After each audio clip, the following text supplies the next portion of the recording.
Hi guys, welcome again. Today, we are going to recap the movie Godzilla 2014. Let's dive into the video. Movie opens with a footage of nuclear tests in the 1950s. Nuclear bombs are going off, military personnel slipping on protective eyewear, ominous Godzilla spines briefly emerge from beneath the waves. They are trying to kill Godzilla. It doesn't work, and he screams his. Now the scene opens in 1999. A helicopter lands in a huge excavation in the Philippines. It looks like a mine. Thousands of workers labor in the massive trenches. As the copter lands, a Japanese researcher Sarazawa comes out of it. An American supervisor informs them that they had readings that suggested a uranium find. They loaded heavy equipment onto the site, only for it to collapse into an underground cavern. They head there to find the skeletonized carcass of a giant creature. It fills the cave as far as the eye can see.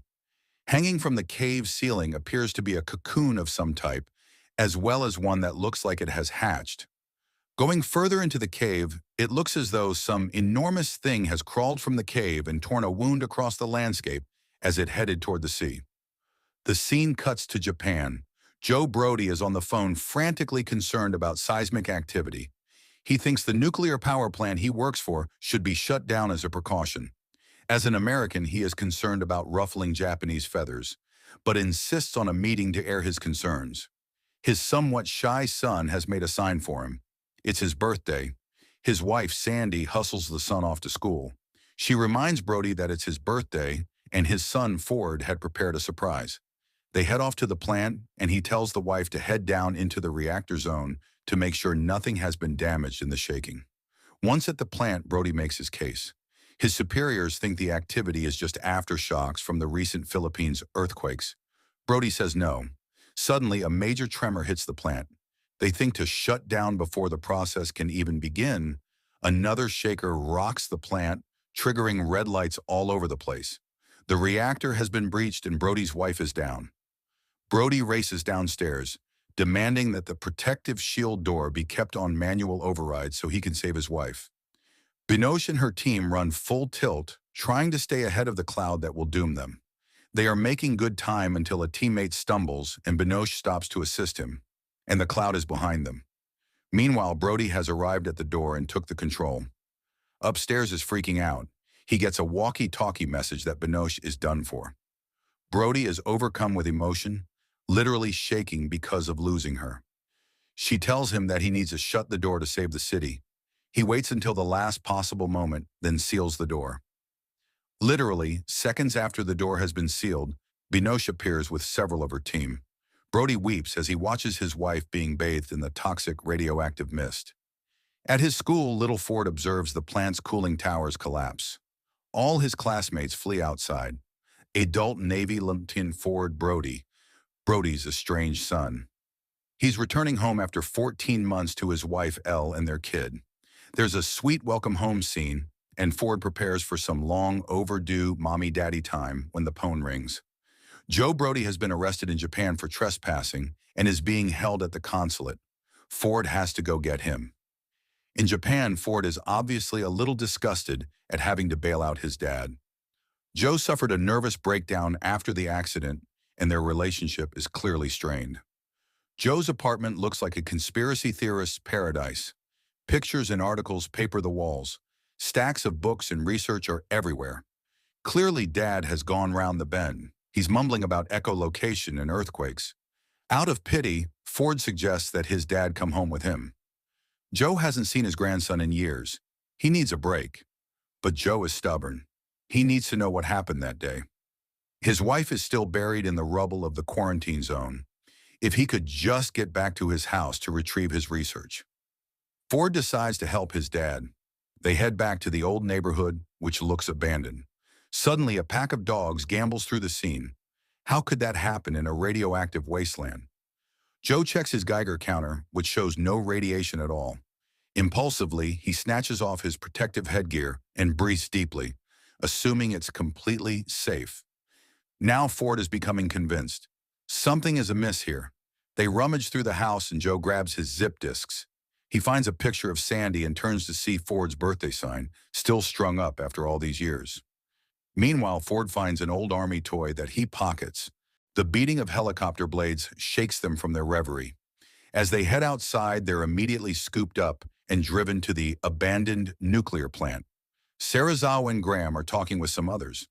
They are concerned about activity surrounding an odd cone-shaped organic structure protruding from the surface of the old reactor. Someone interrupts them to say they need to come with him.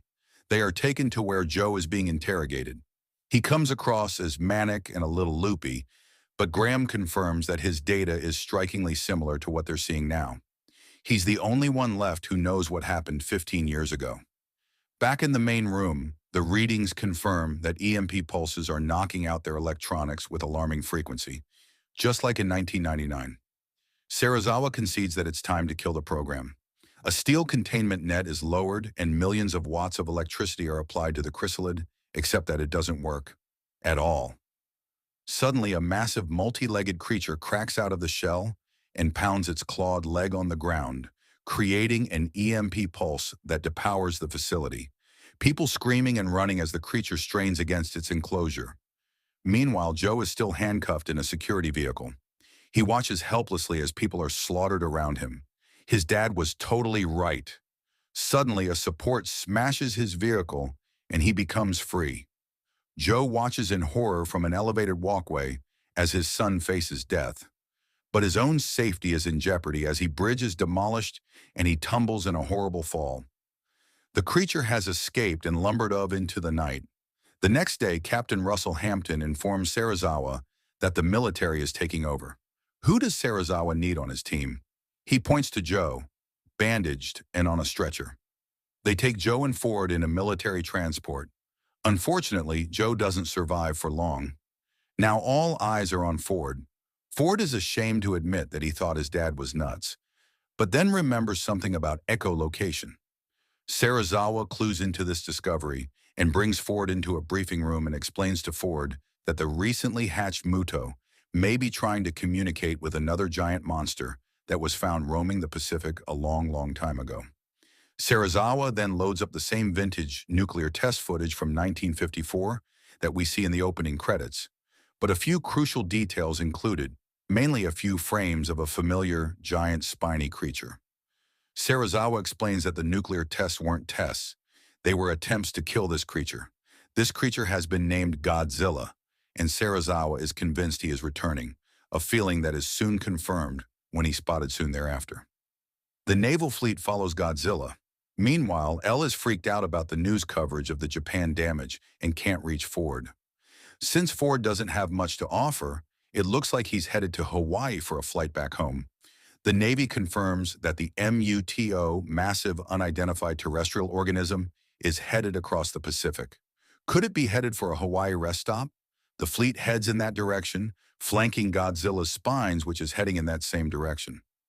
Serizawa posits that Godzilla is tracking the Muto and wants to fight it to restore balance to nature. Ford is at the airport, waiting on the train to his terminal. He's playing with the toy Solider, and a little boy becomes fascinated by it. As the boy wanders onto the train, the doors close. His parents aren't on it with him. They freak out, but Ford mouths that he will bring the kid back.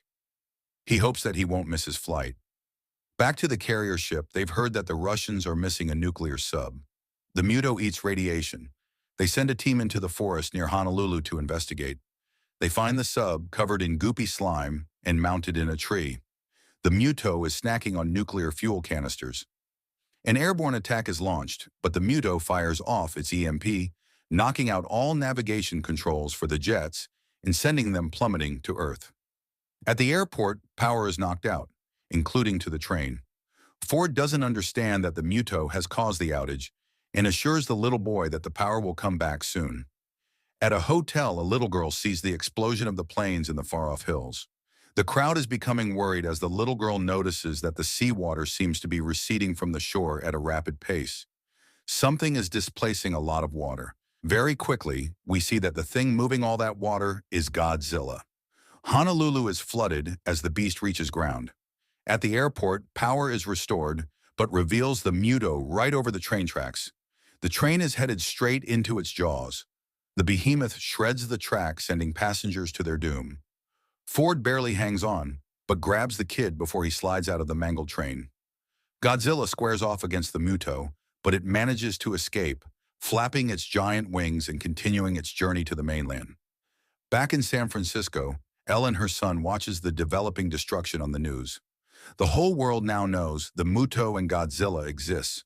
Back on the ship, they're tracking the MUTO's path. Looks like he's headed to San Francisco. Graham and Sarazawa realize that it must be headed to the other MUTO, long thought dead. Unfortunately for us, they stored the dangerously radioactive body in the midst of an unlimited food supply. Ford, though injured, claims he can disarm the trigger in about 30 seconds. He's on the team for a risky halo jump into Frisco to grab the bomb, defuse it, and make one last try and blowing the monsters to smithereens. They make the jump, only losing a couple of guys when Godzilla shows up, ready to kick some Muto butt. Godzilla's doing pretty well against the smaller, winged male, but when Big Mama leaves the nest to help, they tag-team him something awful. The troops have found the nest and the nuke, but the casing is damaged and they can't disarm it there. They begin to move it to a boat where they have more tools and can send it away from the city. Cut back to the monster mash where the Mutos are ruthlessly jabbing their hooks into every part of Godzilla's massive body. He looks done for, but slowly rises with telltale blue shimmer of his back scales, indicating blue atomic breath. He blasts Mama Muto before being tackled by the daddy. Back to the nest, Ford sees the thousands of eggs and realizes their uneven, bigger threat. Lagging behind, he pops off a fuel switch and floods the chamber with gasoline. Back to monsters. It looks like this is the end for Godzilla. He's been mangled by the Mutos, when suddenly the nest explodes, killing all the babies and sending Mama screaming back to the nest in a panic. This is just the break Godzilla needs. He gets his second wind and re-engages with the flying Muto. Air superiority appears to give Muto an edge, but Godzilla's wicked spiked tail knocks the Muto into a building, killing it for good. Meanwhile, Ford was caught in the aftershock of the explosion. Mama grieves the loss of the babies, but smells the nuke and heads back to grab it. Lastly, the badly damaged corpse of Godzilla lies in the streets of San Francisco. Ford is limping through a hastily converted stadium shelter. He has found his son, but emergency teams are still attempting to rescue folks from the hospital, which was demolished in the kaiju battle, and Elle is still missing. Suddenly, son sees mommy sees daddy, and they hug, the threat averted. Sarazawa looks with regret on the still body of the great beast. Suddenly it snorts into motion, slowly righting itself and lumbering through the streets toward the water. Sarazawa smiles, happy that this mighty force of nature has survived. News reports announce that the King of Monsters saved the city. Movie ends with this. What do you think? Let us know in the comments. Let's meet in this next video. Until then, bye.